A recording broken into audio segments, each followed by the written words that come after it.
Tom, hearing what's going on now and seeing what's going on in the kitchen, how is it making you feel inside, knowing how scared, but also angry and powerless little Sally feels?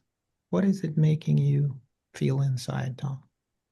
Welcome to Every Part of Us. We're two psychologists named Ruth from opposite sides of the world who are passionate about schema couples therapy. This model provides a powerful and unique toolkit to help therapists work with complexity in couples. Well, welcome today, Dr. Poul Perris, who is an expert in schema couples therapy and schema therapy more generally. He's been one of the pioneers of schema therapy in Europe and Sweden in particular. But we want to talk to you today, Paul, about imagery re-scripting and how we apply that in schema couples therapy. I was wondering as well about, what's the difference, if we're thinking about, because it's quite a unique tool to schema therapy, isn't it? Or something we use a lot. And if we're thinking about comparing it to a couple sitting face to face and talking about their early life, as a set of experiences, how does imagery offer something else, something different to move the couple on? Well, we could use imagery in different ways when working with couples, but I would say primarily, we talk a lot in therapy about the importance of empathy, being in the shoes of the other, so to speak. But usually when you have your conflicts with your spouse, it's all these situational conflicts, and you don't know why your partner is behaving the way he or she is, and you don't understand it, and you take it very personal, and you don't know why they're so easily triggered. You might have some empathy in the here and now, knowing that, well, I can understand this and that happened, but you don't fully sort of you don't see what's going on within your spouse, and you only see the behavior that they're enacting and the attitude. And if you think that you see someone being critical or being distant, withdrawn, or being very compliant, not taking initiatives themselves, you can be frustrated or afraid of these behaviors. But if you don't see sort of the more vulnerable side of the client, you don't get to have empathy for what's going on.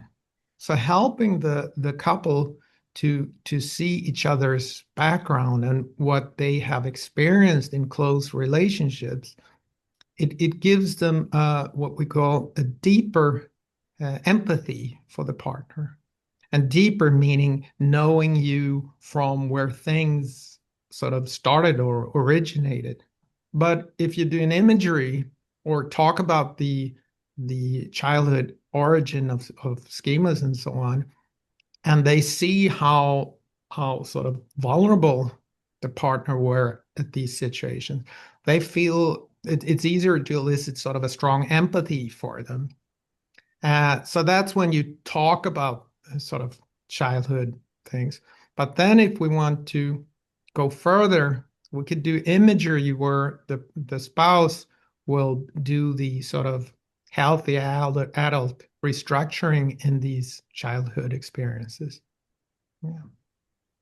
Yeah, it's a powerful thing, isn't it? I remember a client once saying to me when we went back to a childhood memory of their spouse, they said, "Oh, I knew it was a bit difficult for you growing up, but I had no idea you were like a 5-year-old in a house by yourself for hours," or whatever it was. There was a kind of a visceral sense of the fear, the aloneness, the abandonment that their spouse had been through that really did heighten the empathy, just I think between the couple and the understanding.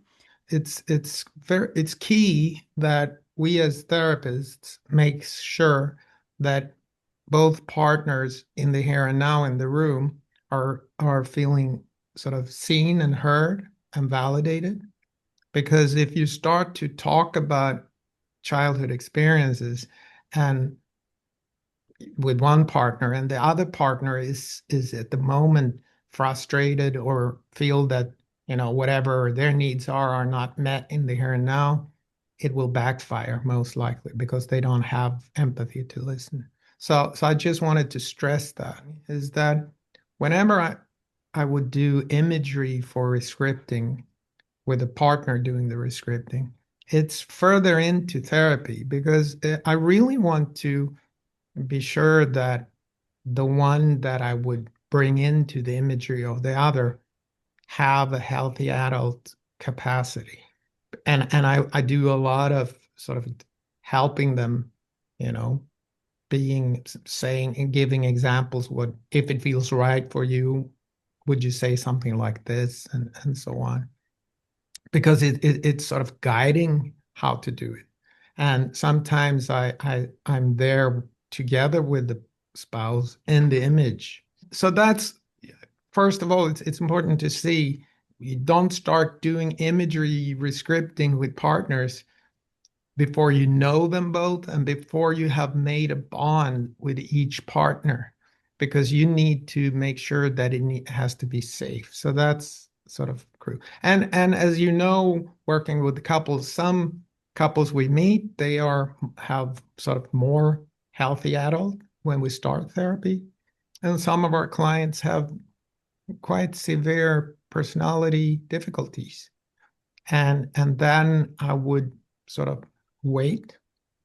And sometimes I don't even do it. It depends on sort of the couple.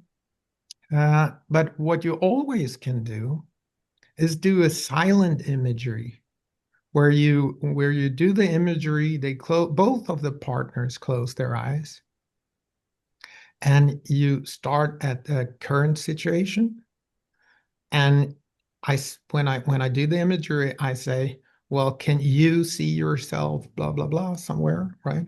I speak like I'm talking to you, but they're both and of course it's silence. I don't know where they are, but I'm monitoring to see. And then, I go through sort of asking them about the current situations, like where are you at? What just happened? What are you sensing in your body? What thoughts are going around? And then what are your emotions in this situation? And what are you currently doing in this situation? And then I have them look when closing their eyes. Okay, so look at your partner in this situation. What is he or she doing right now? What does he or she, what do you perceive it's going around in your partner? And then I ask them, in this situation where you have these sort of painful feeling or frustration or whatever it is, in the best of worlds, what would you want your partner to do now in this situation that would help you sort of sense that the frustration or the pain would start to cling off, right? And you don't have to do it, but what do you picture your partner would do or say if you said that this is what I would need right now? Yeah. Then I take it from that situation and I go tell them to keep their eyes closed, but float back to an early situation together with their mother or father or someone close in the family that is a painful situation. And then I do the same there.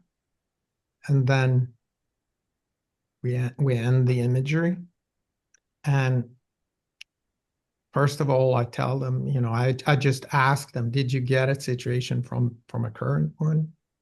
And I just ask them sort of, did you get in touch with your emotions during that? And sometimes they did, sometimes they didn't. I ask them sort of, do you know what you would have needed from your partner? And do you know what you could picture would happen if you asked for it? And then I would ask the same questions with the childhood memory. So they don't have, in the first stage, they don't have to share anything what was going on, just to know if they could see these things. And then I asked, each of them sort of, did you see any connection between the current situation and the second one? So, yeah, and I really like that idea of very, very gradual sort of safety building through different sorts of imagery. And I was wondering, just thinking about how quick schemas are to sort of flare up, like you're saying, and that's when they can project onto the other, some experience of their early, negative experience of the early care experience. So that I wondered about sort of how you gauge, I mean, doing imagery when that partner often becomes associated with the very negative experiences of the original caregiver.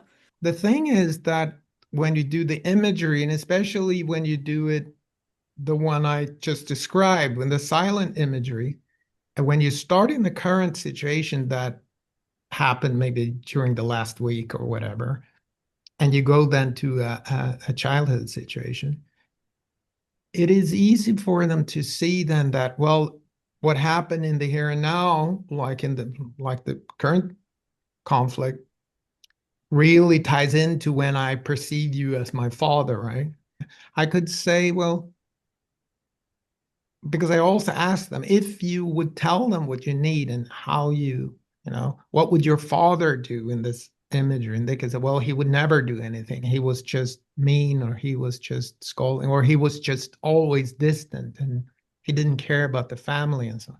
And then I can ask sort of, so although your partner can trigger the same feeling, is there any difference between your father and your partner? Oh yeah, a lot. Yeah, but so what? Well, my partner can be, I mean, I mean, we get in conflict, but he's willing to talk about it. Then they can share a lot of things that are different. And then I say, well, that is important because, you might have features, you might have coping that gets triggered in a conflict that resembles the same thing as you've been experiencing as a child, but that's one side of your partner. And now when we're talking, you see that your father didn't have access to any other side I mean, at least he didn't have a side where he showed anything for you. So we're really thinking about imagery re-scripting with couples where there is enough safety, where there's enough sense of a bond between each person and you as the therapist, that Mm. you can then create an experience, a corrective emotional experience in imagery. Well, Mhm. we've talked about it, but let's see it in action.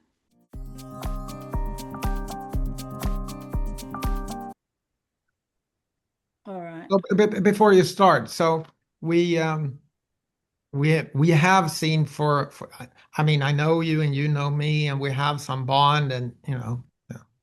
But Yeah. we start where you are frustrated because he's like your father, and Tom, I don't know what it is, but he's so unpredictable. I mean, yes, it was just yesterday, Tom. You just went off the handle. You started getting angry about something. I didn't even know what on earth you were getting angry about. I'd like to raise that today because it's very difficult to live with someone who's unpredictable, just like my Mhm. dad was. Sally, I know and I can sense that there's a lot of things going on right now within you. Is there? Yes, it's Yeah. really frustrating, and I think it'd be good if you could talk to Tom about it. Well, well, first share with me. You have a lot of frustration. Where in the body do you feel all this frustration right now? Just like hot and I don't know. It's a lot of energy. A lot of energy and a lot of frustration. Yeah. Well, as I told both of you before, when we feel frustrated, it is really hard to focus on anything else, right? Yeah. Yeah, it's exactly like, I mean, the last thing I wanted to marry was my dad, but I've obviously done it. Yeah. Well, look, if you look at me, Sally, I know because you shared it many times before, and I know because you told both me and you told Tom and Tom knows your father. So I know that situations where you sense that he's just acting like a father, that's how you perceive it. I can really understand, Sally, that it must be not only frustrating, but painful because you did share a lot of situations that sounded like really, really painful for a child to experience. Yeah. Yeah, Yeah. he was really critical. He was a harsh man. I mean, I think he's probably a narcissist. Well, it is painful when you have a parent that is being harsh and critical and making you feel, yeah, what did you feel when you were in these You could situations? just never get anything right. He was just so, like he would twist your words, he would make stuff up, it was just infuriating and frustrating. And you just like, yeah, just so frustrating. Yeah. Well, if we pause a little, Sally, because I want to ask you, Tom, because I know, I mean, you know Sally's father and so on. Uh, and before, when we've talked during sessions, you have acknowledged that he is, at least, I think you said, extremely complicated. Is that right? Yeah. Yeah. I mean, Sally. Yeah, no, it's really bad what I did. I can see. I shouldn't have got angry. And Well, if we pause, Tom, just her father, right? Knowing that she grew up having him as a father, how could that have been for little Sally growing up? well, yeah. I mean, when I think about when we see, I mean, her dad he's really difficult man. I mean, no, not yeah. He's hard. I mean, if I imagine it for myself, I can imagine that would have been hard to grow up with. Yeah. Yeah, and what do you sense sort of that Sally might be experiencing inside when she sensed that, well, you're acting as she perceives like your father. What could be going on within Sally at that time, more than the anger and the frustration? Well, yeah, like I said, Dad was a scary man. If that's what she feels with me, I must be scared as well, you know. And knowing that there is a scared part within, when the anger is there, there's also a side that is being angry and trying to protect herself because she is feeling very scared. What does that make you feel right now when we talk about I don't want her to be scared. it? Mm. Yeah. What would you do if you were able to sort of protect her at that time, if you, little Sally, what would you have wanted to do? Well, I think if I think about our kids, I mean, I never want if they're ever. I always protect them. I always stand up for them Yeah. if Yeah. that's what I want to do. Yeah. Yeah. Well, and thank you, Tom. And Sally, is it okay if we do an imagery around a situation when you were uh, a child together with your father? Yeah, I'm okay to do that. Yeah.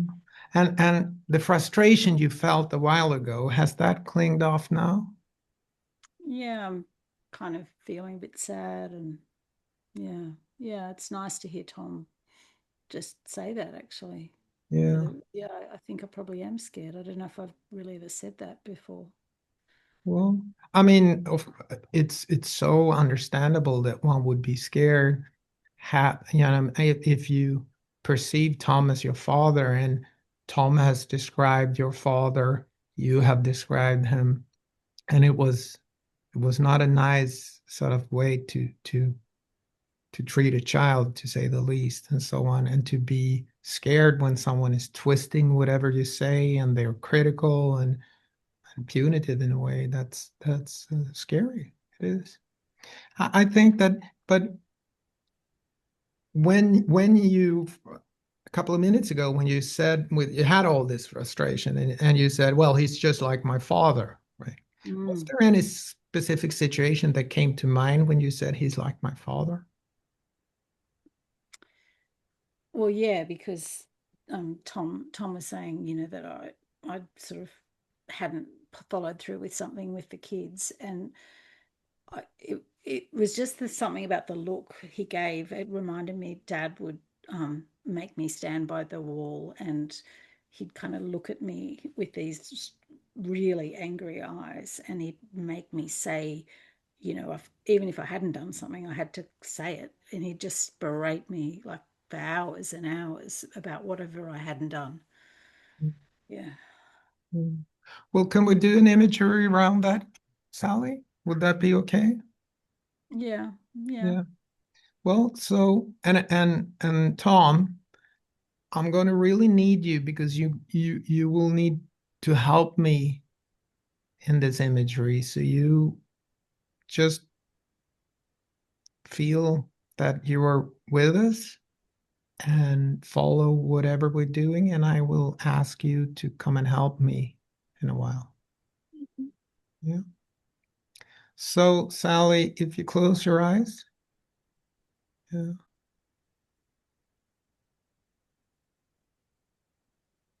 and try to take a deep breath. So then sit back like that. Yeah.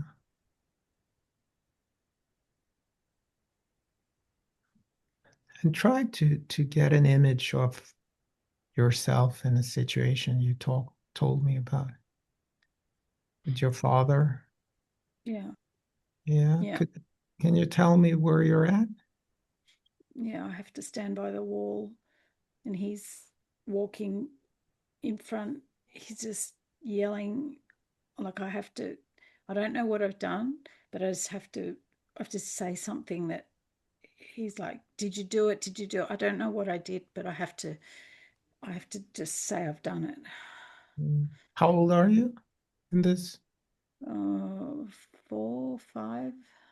4 or 5? Yeah. You say you're standing next to a wall. Is it a wall inside? Is it in the Yeah, house? he'd stand us all up by the kitchen wall. So It was you're just standing. just me today. I don't know. I think somebody broke something, and yeah. Yeah. So you're standing in the kitchen next to Mm-hmm. the wall, and your father, is he close by, or is he walking around in the room? Yeah, he's walking backwards and forwards, and he leans in, and he looks at me with those eyes. He's, yeah. Yeah. So right now, when you see your father and you hear him, and you're standing here in the kitchen, what if you sense your body? What are you sensing in your body right now? I So, feel so angry, oh, there's but I can't say anything. I can't do anything about that. I'll get in more trouble. okay. So there is anger. Yeah. And how do you sense the anger in your body? I'm squeezing my hands, squeezing really, really hard. It's hard, yeah. And what are there any thoughts going around as you're standing there with squeezing your hands I hate and him. you hate him? Yeah. Because he's making you feel.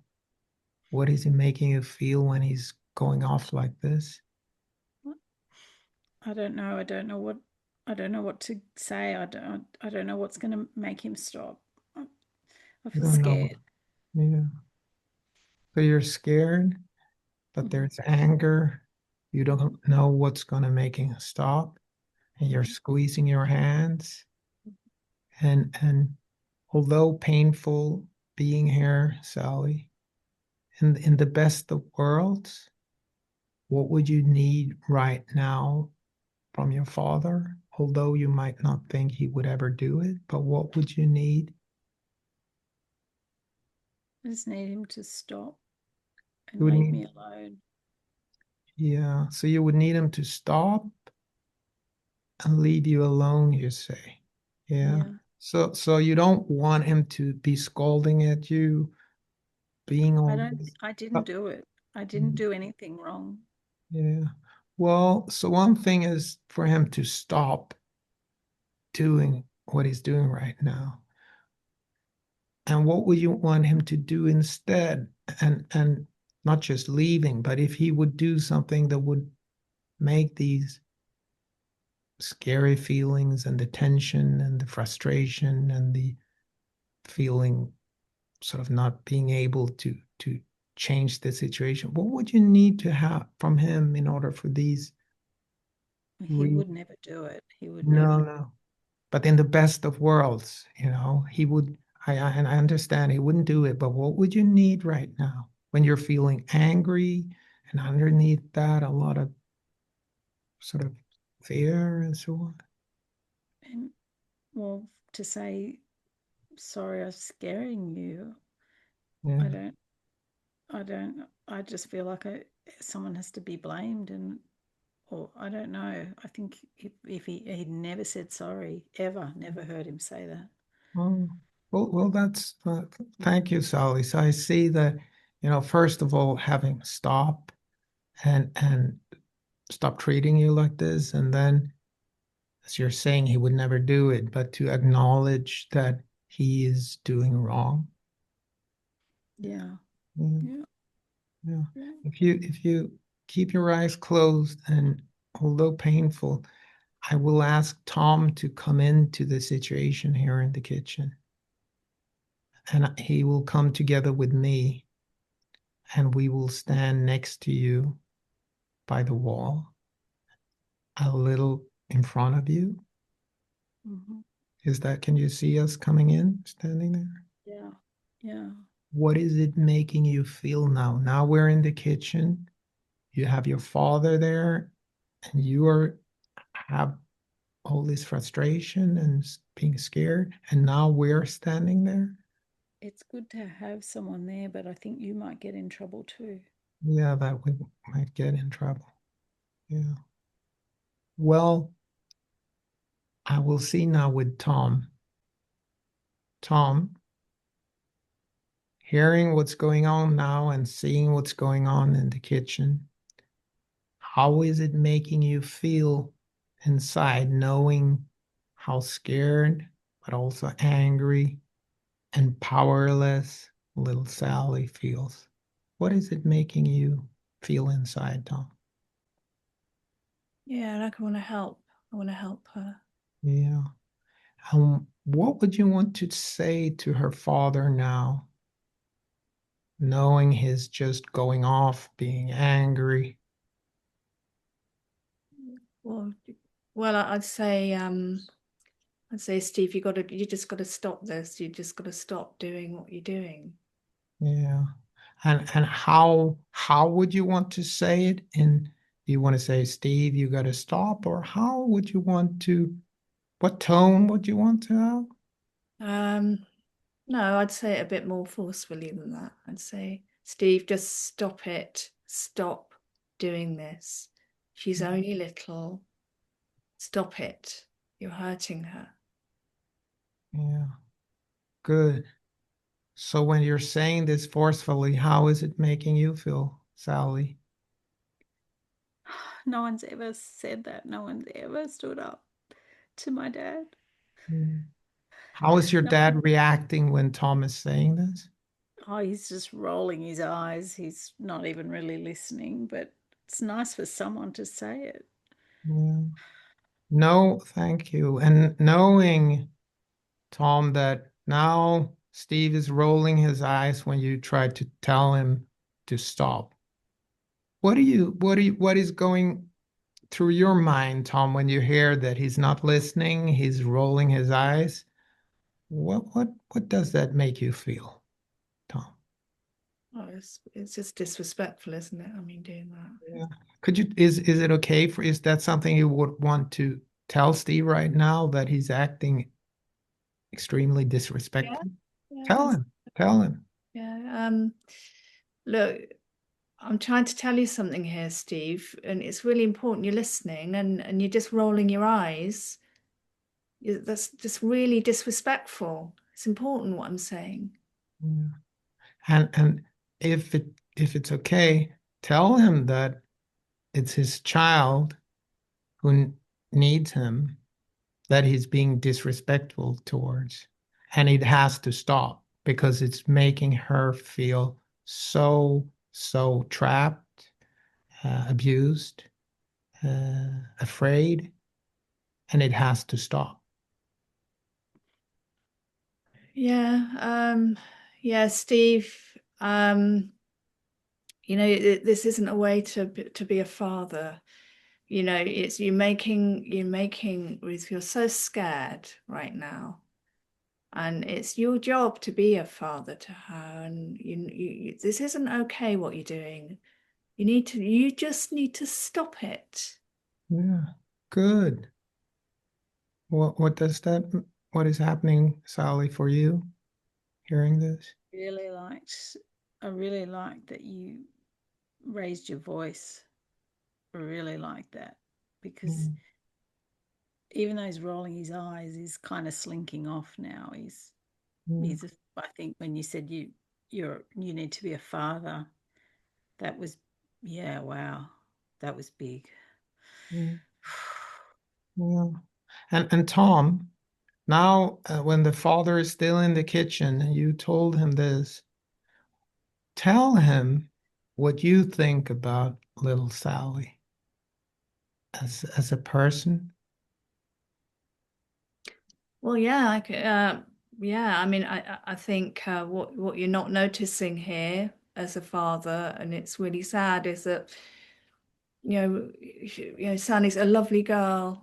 She's a lovely. I mean, she's just a lovely person. She's really, she's not even doing anything wrong here, and you getting angry with her all the time for no reason. That really, really hurts her. I know, it's horrible what you do to her. And And sorry for interrupting, but could you add to Steve also what little Sally means to you in your life?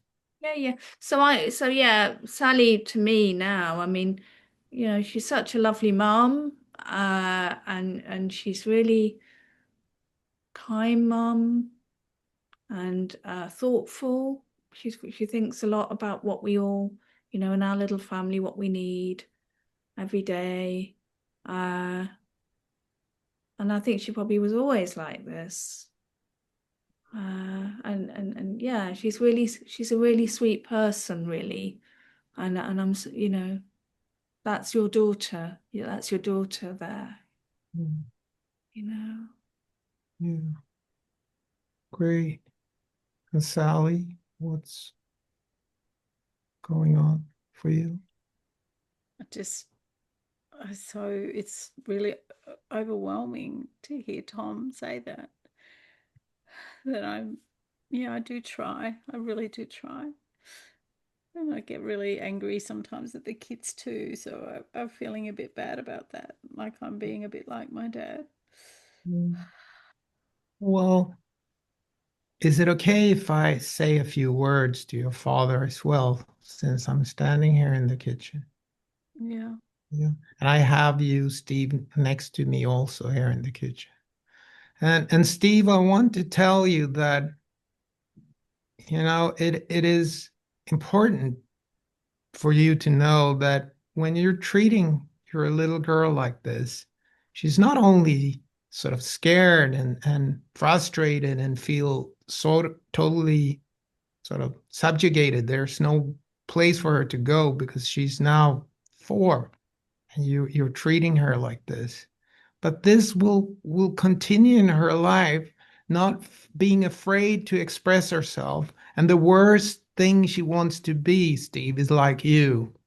So she suppresses all her emotions and she's afraid to share whatever she needs or wants.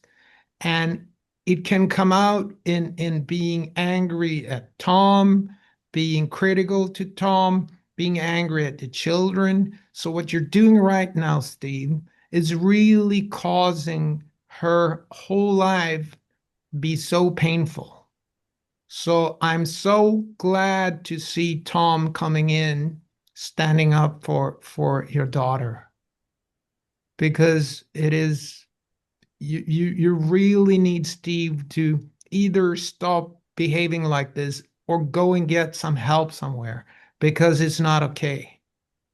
Because it's just like Tom said, Sal is a wonderful girl. And Tom has shared with me when they met, how much he felt that she could be there for him when he felt vulnerable. So we're not going to let you, Steve, ruin what they have with these kind of situations.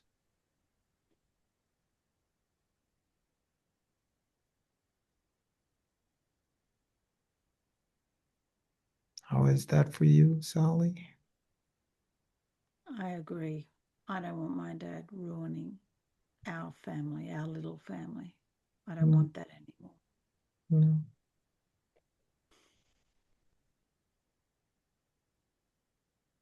So if we take, I count backwards from 3, Sally, and then you can open your eyes again. 3, 2, 1. Yeah.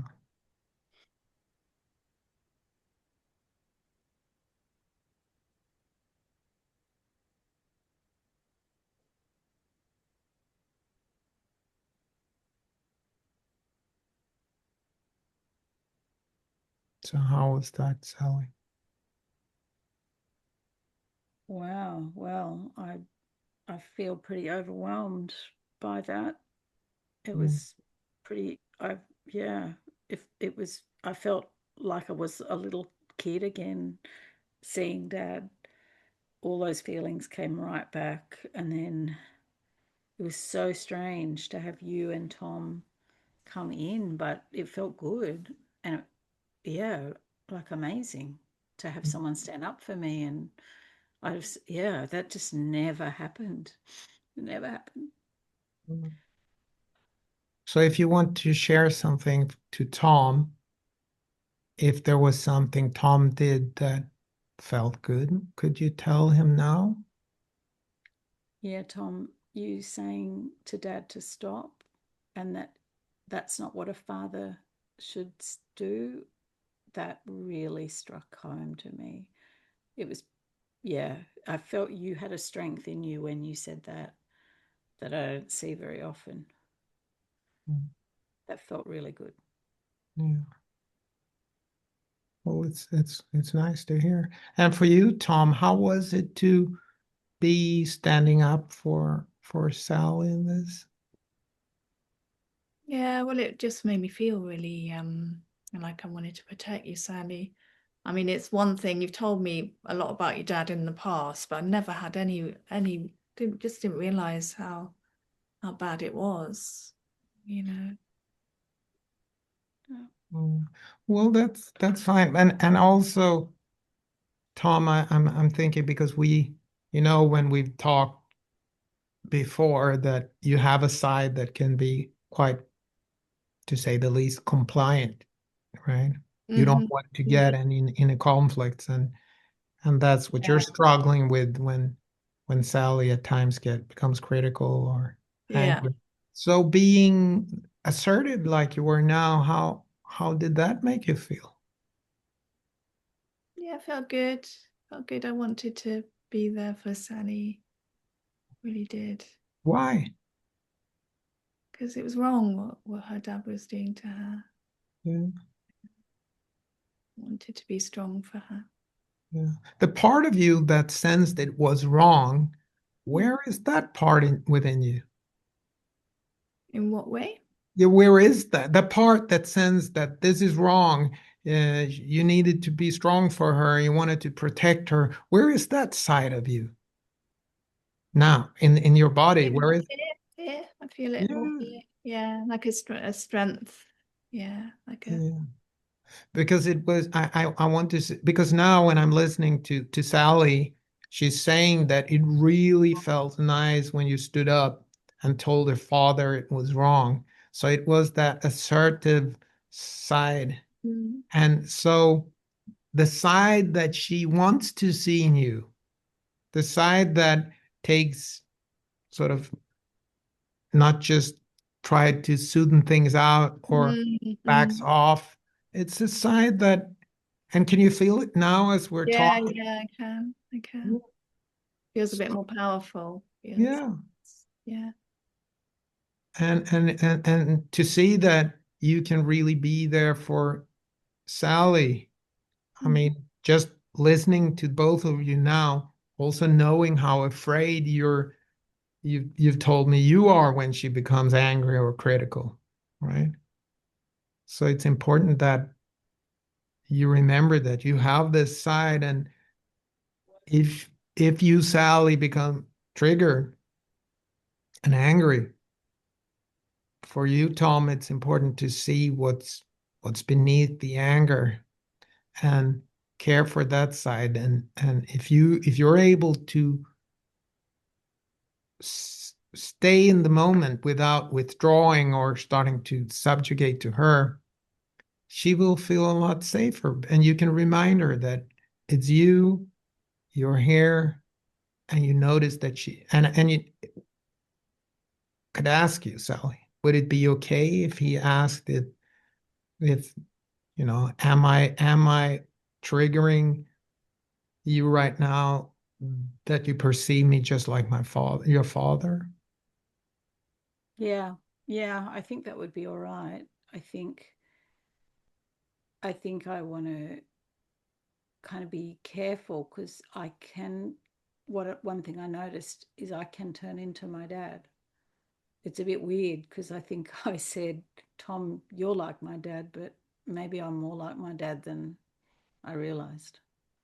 Well, usually when we try hard not to be something, we suppress a part of ourselves. And then when it gets triggered, it pops out and we behave totally the opposite of what we want. Yeah. And then we start to blame ourselves and we get into the loop of disliking ourselves. So, and I know, Tom, that you really don't like being called Steve. You told me before. Now, how is it for you if you know that this is what it's about? Yeah, no, it makes me see it very different, all of it very differently. And I can also see when I get Sally, I can see very different. I know when I know I either go along with you or then I get angry, and I'm really sorry about that, because I can see that now. Mm. And the thing is that the anger, Tom, that comes out when you've been complying, as we talked before, you comply, and then you have these outbursts, which is quite similar as for you, Sally. Then it is the power that you felt now, the strength you did like this, Tom. The more we are able in the everyday life to tell each other that it didn't feel right, and to not always comply, it prevents the frustration to build, and we feel much more alive, and we feel more present. And I know it's difficult, and I mean, we tried to change the patterns between the two of you, but I think this will, listening to you now, I mean, I hear you, Sally, you saying that it felt good to have Tom stand up for you, and you, Tom, are saying that you could see it all differently now. I think we'll leave it at that for now. Well, thanks so much, Paul, for modeling beautifully how to do imagery with a couple, and really showing how to generate for a couple a sense of deep empathy between the partners. And I could really feel, as a supporting partner, you really clearly guided me in how to meet Ruth, Sally's needs, which was very, very helpful, and to be studying myself in doing so. So thanks again. And also thanks for coming back on the show. It's been great to have you here. And details of Paul's training can be found on the show notes.